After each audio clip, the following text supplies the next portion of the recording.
Alors maintenant, ce que je vais faire, c'est aborder l'idée de convergence eschatologique.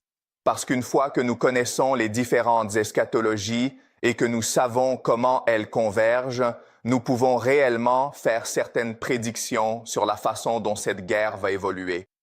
D'accord, donc la première grande eschatologie que je veux examiner s'appelle le zoroastrisme. Et c'est la première eschatologie, et c'est une eschatologie de l'Empire perse. D'accord, et cette eschatologie est très simple. Dans le monde, il y a la vérité et le mensonge, d'accord, la lumière et l'obscurité, et c'est notre responsabilité en tant qu'êtres humains de vivre pour la lumière, de mourir pour la vérité contre le mensonge. Et à la fin des temps, il y aura une bataille finale et un jour du jugement, d'accord? Donc la lumière contre l'obscurité. Et ensuite, il y a un jour du jugement, d'accord? Où le Dieu Ahura Mazda va descendre et créer un paradis pour tous. D'accord? Donc, ce qui importe, c'est de mener une vie noble et d'attendre le jour du jugement où, finalement, le paradis sur terre se manifestera. Et cela est important parce que si vous réfléchissez à la façon dont les Iraniens mènent cette guerre, les Iraniens refusent de prendre l'initiative et de détruire excessivement. Ils refusent d'être les méchants dans cette guerre parce que pour eux, dans leur propre eschatologie, il est important de mourir pour la lumière, de lutter pour la vérité. D'accord. Maintenant, le zoroastrisme a eu un grand impact sur l'eschatologie juive. D'accord. Et l'eschatologie juive, encore une fois, je parle seulement de la version la plus extrême de cette eschatologie.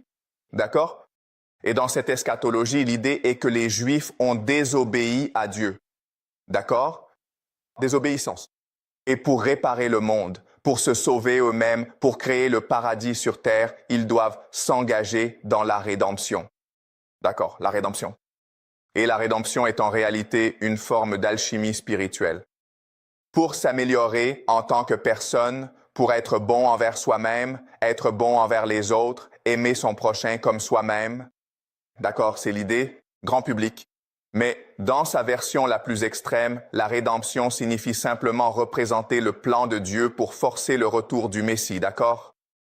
Ce plan consiste essentiellement à créer Israël, à retourner à la diaspora juive, à construire le temple, ce qui déclenchera la guerre de Gog et Magog, et ensuite, lorsque les Juifs seront le plus menacés, le Messie viendra les sauver de leurs ennemis. Et cela va créer quelque chose appelé l'ère messianique, d'accord? Quand Dieu règne sur la terre à travers son Messie qui vient de la maison de David. D'accord? Très bien. Donc, encore une fois, c'est une version simple. Il existe de nombreuses versions différentes. C'est la version la plus simple pour nos besoins. D'accord? Maintenant, ce qui est intéressant, c'est que cette eschatologie juive allait influencer les protestants. D'accord. Et cela crée un mouvement appelé le sionisme chrétien. Sionisme chrétien. Donc, le terme technique pour le sionisme chrétien est appelé dispensationalisme prémillénariste. D'accord. Et cela semble très compliqué, mais ça ne l'est pas. Tout ce que cela signifie, c'est que Dieu a un plan pour créer le paradis sur terre. Et nous avons le devoir d'accomplir son plan en suivant ses instructions. D'accord. Très bien. Donc, ce que fait le sionisme chrétien, c'est prendre cette eschatologie juive et y apporter certaines modifications. D'accord. Donc, par exemple, le premier changement qu'il opère est le suivant. D'accord, ce plan est bon, mais au lieu de dire que le Messie juif est le représentant de Dieu, ce qu'ils disent, c'est que non, il est en réalité le représentant de Satan. D'accord. Ainsi, le Messie dans la tradition juive devient l'Antéchrist dans la tradition sioniste chrétienne. Et pourquoi cela est-il important? C'est important parce que pour les chrétiens, le Messie doit être Jésus, d'accord? Donc, l'Antéchrist, ce qu'il fait, c'est gouverner le monde. Il est très charismatique et il gouverne le monde depuis Jérusalem. Et il déclenche la guerre de Gog et Magog. Pour conquérir le monde et détruire les Juifs, à ce moment-là, Jésus reviendra pour sauver le peuple élu de Dieu, les Juifs. Et lorsque Jésus reviendra, il y aura quelque chose appelé l'enlèvement où tous les chrétiens vont immédiatement monter au ciel. D'accord? Donc l'enlèvement, Très bien, d'accord. Donc, encore une fois, le sionisme chrétien est à l'œuvre à partir de l'eschatologie juive, mais il apporte quelques changements importants. D'accord? Donc, une autre façon de dire cela est qu'au début, les sionistes et les sionistes chrétiens vont travailler ensemble pour atteindre un certain point de l'histoire. D'accord? Ce que nous appelons le projet du Grand Israël. Mais ensuite, ils vont diverger et s'affronter. D'accord? Donc, ils sont alliés pour l'instant, mais finiront par se retourner l'un contre l'autre, n'est-ce pas? Alors, maintenant, je vais parler des francs-maçons, parce que les francs-maçons, nous allons en parler davantage plus tard, d'accord? Les francs-maçons travaillent aussi dans le contexte sioniste chrétien, mais ils sont beaucoup plus concentrés sur la manière de réellement mettre cela en œuvre, d'accord? Donc, ce qu'ils veulent faire, c'est prendre l'Antéchrist et le transformer en un système. Et ce système, nous en avons discuté le semestre dernier. Il s'appelle la Pax Judaica. Qu'est-ce que la Pax Judaica? La Pax Judaica, c'est qu'Israël contrôle le monde grâce à l'IA. D'accord. Un état de surveillance basé sur l'IA? D'accord. Ou, selon leurs propres mots, l'Empire sacré? D'accord. Et dans la Pax Judaica, l'État aura des choses comme la marque de la bête. Et qu'est-ce que la marque de la bête? C'est l'identité numérique. D'accord? Et cette identité numérique va aussi inclure la monnaie numérique. Et ils peuvent réellement mettre une micropuce ou un code QR sur votre front. Et cela sera considéré comme la marque de la bête. D'accord? Et tout cela fait partie de l'eschatologie sioniste chrétienne. Une autre chose vraiment importante à propos des francs-maçons est l'idée d'un gouvernement mondial unique. Parce que souvenez-vous, l'Antéchrist est le chef d'un gouvernement mondial unique et il sera basé à Jérusalem, d'accord? Et donc le siège sera le temple de Salomon ou le troisième temple, n'est-ce pas? D'accord, donc voici les différentes eschatologies et ensuite vous avez l'eschatologie islamique, d'accord? L'eschatologie islamique est une réponse à toutes ces autres eschatologies, où ils disent que lorsque le système sera créé, il sera appelé Dajjal. Dajjal est l'Antéchrist. D'accord. Et lorsque cela se produira, Jésus reviendra pour vaincre l'Antéchrist. Ah, d'accord. Il s'agit de l'eschatologie islamique grand public. Donc, il y a les chiites. D'accord. Les chiites, rappelons-le, sont les Iraniens, où ils croient que ce ne sera pas Jésus, mais Dieu, le 12e imam Mahdi, qui conduira les fidèles, d'accord, la Ummah, d'accord. Ummah signifie simplement la communauté des croyants, les croyants, vers la victoire contre l'Antéchrist, le Dajjal, d'accord. Donc vous pouvez voir comment ces eschatologies sont essentiellement en train de s'aligner, n'est-ce pas? Les chiites ou les Iraniens, les islamistes, ce sont tout le monde arabe, n'est-ce pas? Maintenant, il y a deux autres eschatologies que je veux examiner. Et, encore une fois, je sais que c'est beaucoup, je sais que c'est trop d'informations. Et nous allons aborder ces eschatologies spécifiquement au fur et à mesure, d'accord? Mais je veux juste présenter les différentes eschatologies. Une autre eschatologie qui est très importante est l'eschatologie catholique. Et dans l'eschatologie catholique, on peut l'appeler la cité de Dieu, d'accord? C'est l'Église, c'est Jérusalem, et saint Augustin en parle, sur la façon dont l'Église catholique est le millénium, c'est l'ère messianique, parce que nous représentons Dieu et apportons la paix et la prospérité au monde. Maintenant, ce qui est important à propos de l'Église, c'est qu'elle est devenue la puissance dominante dans le monde parce que Rome est tombée, d'accord? Alors, l'Empire romain s'effondre. Mais tout cela fait partie du plan divin de Dieu, car l'Empire romain, Rome, était la cité terrestre, d'accord? De pouvoir, d'argent, de richesse. Et ce qui importe, c'est Jérusalem, la cité de Dieu, de spiritualité, de divinité. D'accord, maintenant, la cité de Dieu est arrivée à sa fin à cause de l'ascension des protestants et de l'Empire anglo-américain. Donc, pour l'Église catholique, afin d'accomplir son eschatologie et de rétablir à nouveau la cité de Dieu, ce qu'ils doivent faire, c'est aussi voir l'Empire anglo-américain détruit, tout comme l'Empire romain. D'accord? Donc ça, c'est l'eschatologie catholique. La dernière eschatologie dont je veux parler est l'eschatologie orthodoxe. Et quelle est l'eschatologie orthodoxe? Les Russes, d'accord, cela s'appelle la prophétie de la troisième Rome, d'accord? La prophétie de la troisième Rome dit en gros que Moscou va devenir la troisième Rome, d'accord? La première Rome était Rome, la deuxième Rome était Constantinople, la troisième Rome sera Moscou. Et aussi, ce qui est vraiment important à comprendre, c'est qu'il n'y aura pas de quatrième Rome. Donc, lorsque Moscou deviendra la troisième Rome, l'histoire prend fin. D'accord. Et la paix et la prospérité viendront dans le monde. D'accord. Alors, qu'est-ce que cela signifie?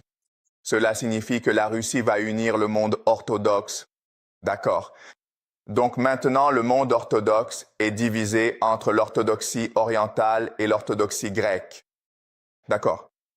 Et quelque chose de très important que cette prophétie dit, c'est que les Russes vont vaincre la Turquie lors d'une guerre. Et ensuite, les Grecs retourneraient à Constantinople, qui est l'actuel Istanbul. D'accord, c'est ce que dit la prophétie.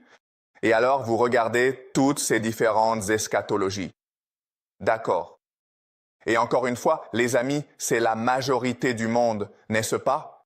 Si vous regardez vraiment les points de convergence, vous arrivez à des conclusions surprenantes. D'accord, alors regardons la convergence. D'accord, où convergent-elles? D'accord. Eh bien, tout d'abord, d'accord, là où elles convergent, c'est que le projet du Grand Israël sera réalisé. D'accord. La Pax Judaica sera atteinte. Il s'agira d'un gouvernement mondial unique, d'accord.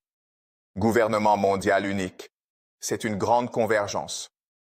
Si cela est vrai, alors une autre convergence est que la mosquée Al-Aqsa cédera la place au troisième temple.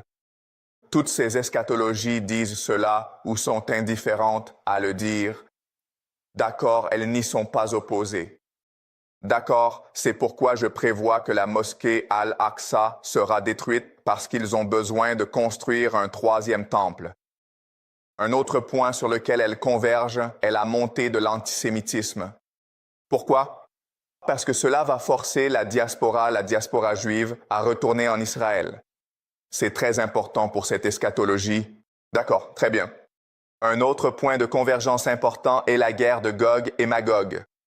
Nous ne savons pas vraiment ce que c'est, mais cette guerre est censée être la guerre finale avant le retour de Dieu, avant la fin de l'histoire, avant la fin du monde.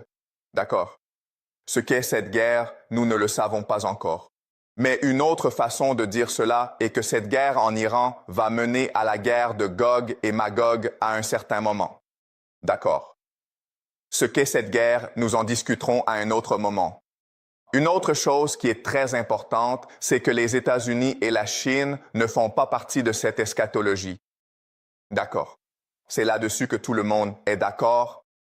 Pour une raison quelconque, les États-Unis ne vont pas participer aux événements futurs, ni la Chine, ce qui signifie que quelque chose va arriver à ces deux pays qui les rendra non significatifs. D'accord? Et la meilleure prévision pour les États-Unis, alors, c'est la guerre civile? C'est ça. D'accord. Guerre civile. D'accord. Et c'est là que toutes ces eschatologies convergent. Donc, en d'autres termes, cet événement de guerre a lieu pour que ces différentes traditions eschatologiques puissent atteindre le paradis sur terre selon leur propre perspective, n'est-ce pas? Alors, qu'est-ce que cela signifie, étant donné cette convergence? Nous pouvons réellement prévoir certains événements qui vont se produire dans les 2 à 4 prochaines années, d'accord? Parce qu'ils veulent tous que ces choses arrivent en même temps, n'est-ce pas? Alors, regardons quelques prévisions rapides, d'accord? La première prévision, bien sûr, c'est que les États-Unis vont utiliser des troupes au sol parce que le déploiement de troupes au sol va entraîner une conscription nationale obligatoire. Et qu'est-ce qu'une conscription nationale obligatoire provoque? Elle crée une guerre civile, n'est-ce pas?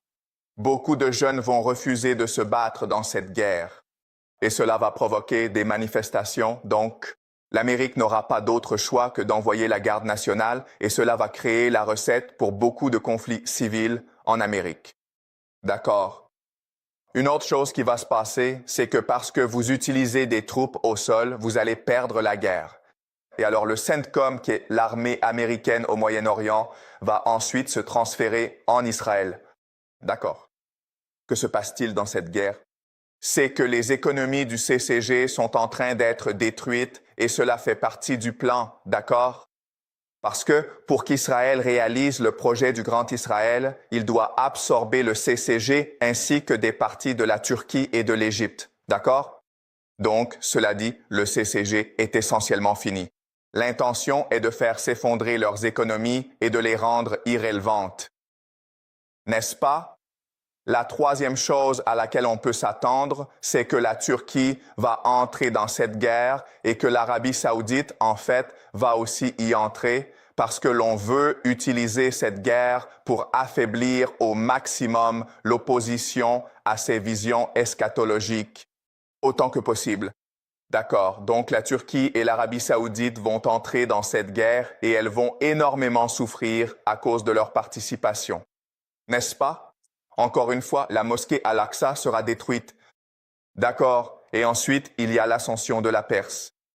D'accord, l'ascension de la Perse. Pourquoi est-ce important? Parce qu'il faut que le monde islamique s'unisse contre Israël pour la fin des temps. N'est-ce pas?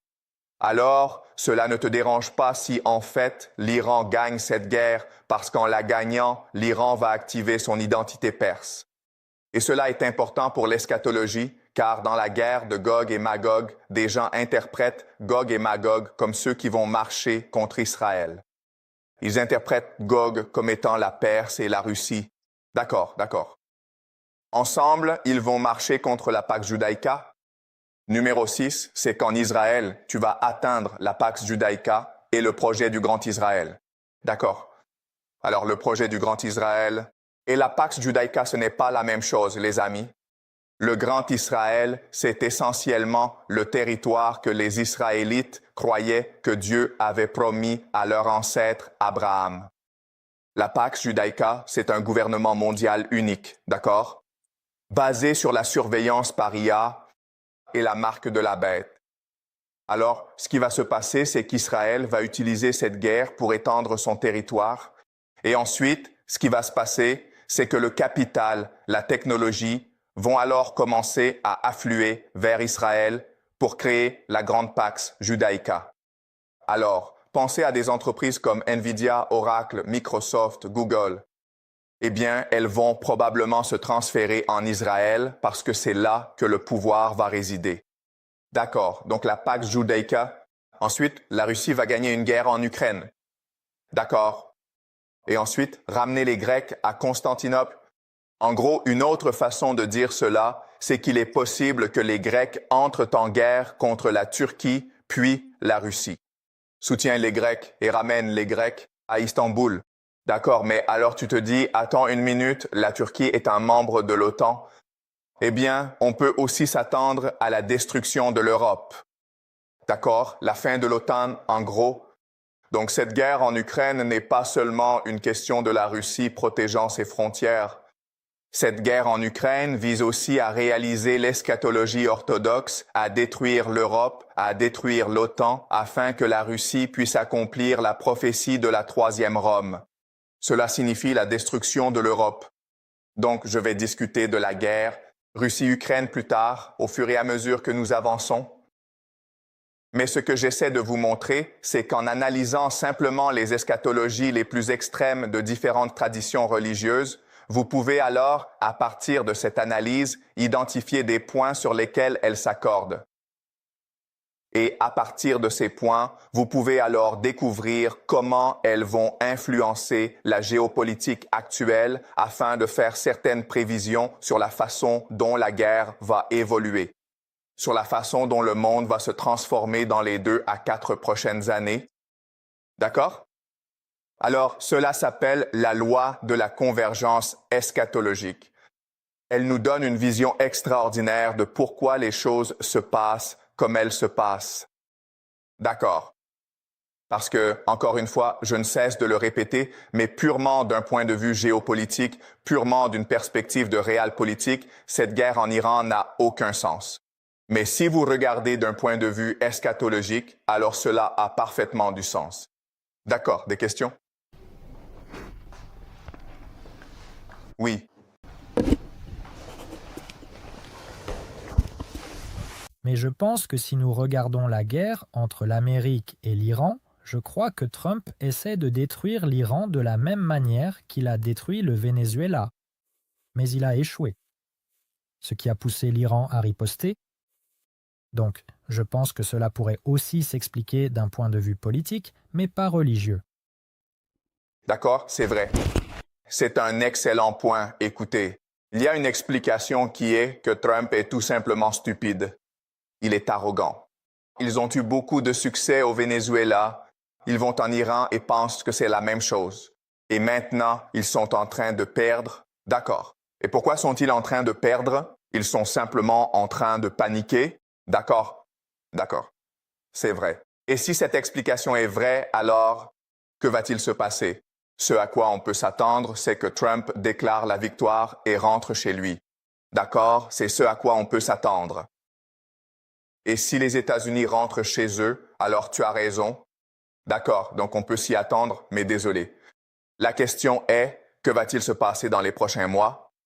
D'accord, ce que tu dois comprendre, c'est ceci. La guerre n'est pas aussi simple que ça. Une fois que tu commences une guerre, tu ne peux pas terminer la guerre, n'est-ce pas? Alors, laisse-moi t'expliquer très rapidement pourquoi, d'accord? Donc, tu as l'Iran et le principal avantage que l'Iran a sur les États-Unis, c'est que le CCG ne peut pas se défendre, d'accord? Parce que ce n'est qu'un désert et l'Iran est une forteresse montagneuse. Donc, il peut tirer des roquettes, il peut envoyer des drones sur le CCG et le CCG ne peut pas se défendre, d'accord? Avant, il pensait que ces bases américaines pouvaient défendre contre l'Iran, mais maintenant tu reconnais que ces bases américaines ne peuvent pas non plus se défendre. D'accord? C'est ça. Alors, l'autre chose que l'Iran a faite, c'est de fermer le détroit d'Ormuz. D'accord? Il a fermé le détroit d'Ormuz et c'est important parce que le CCG exporte alors du pétrole vers l'Asie et reçoit de la nourriture en retour. D'accord?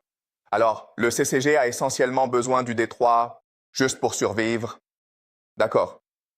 Maintenant, disons que les États-Unis, Donald Trump, se disent, tu sais quoi? Au diable tout ça. C'est une guerre stupide. Le Moyen-Orient, c'est stupide. On rentre à la maison, d'accord. Qu'est-ce qui se passe maintenant? Ce qui se passe, c'est que l'Iran dit au CCG, hé les gars, vous nous avez attaqués.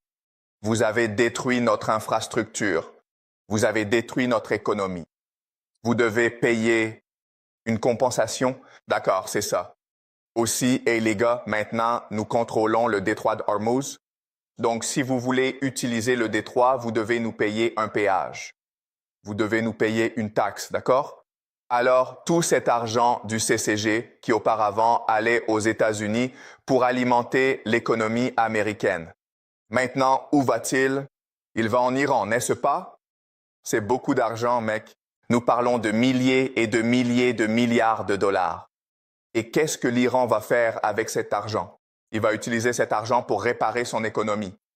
Alors, dans 5 ou 10 ans, ce sera un miracle économique où maintenant l'Iran sera capable de s'industrialiser très rapidement. Et, en conséquence, qu'est-ce qui va se passer? Ce qui va se passer, c'est que les États-Unis vont quitter le Moyen-Orient. L'Iran devient la superpuissance et contrôle tout le Moyen-Orient. Maintenant, Israël possède des armes nucléaires. Et donc, ce qui va se passer, c'est que Israël et l'Iran vont signer un traité de paix, d'accord? Mais les États-Unis ne seront pas impliqués. Les États-Unis rentrent chez eux. Ils ne reçoivent aucun argent du CCG. Qu'est-ce qui va arriver à l'économie américaine? Elle va s'effondrer. Pourquoi? Parce que toute l'économie américaine est basée sur le marché boursier, la finance, l'IA, les investissements du CCG, n'est-ce pas? Alors, la question est donc, les Américains peuvent-ils rentrer chez eux? La réponse est non, ils ne peuvent pas. Parce que s'ils rentrent chez eux, leur économie va s'effondrer et le peuple fera une révolution de toute façon. Donc, il vaut mieux envoyer des gens en Iran que avoir le peuple en Amérique en train de faire une révolution, n'est-ce pas? D'accord. Donc, tu as raison de dire qu'il est possible que Donald Trump ait commis une erreur, mais peu importe si c'était intentionnel ou accidentel. tu obtiens le même résultat et étrangement, ce résultat que tu as correspond s'aligne avec ces différentes eschatologies dans le monde. D'accord? Ça fait sens? D'accord. Très bien. Une autre question? Très bien. D'accord. Alors, nous continuerons cela la semaine prochaine, les amis. D'accord?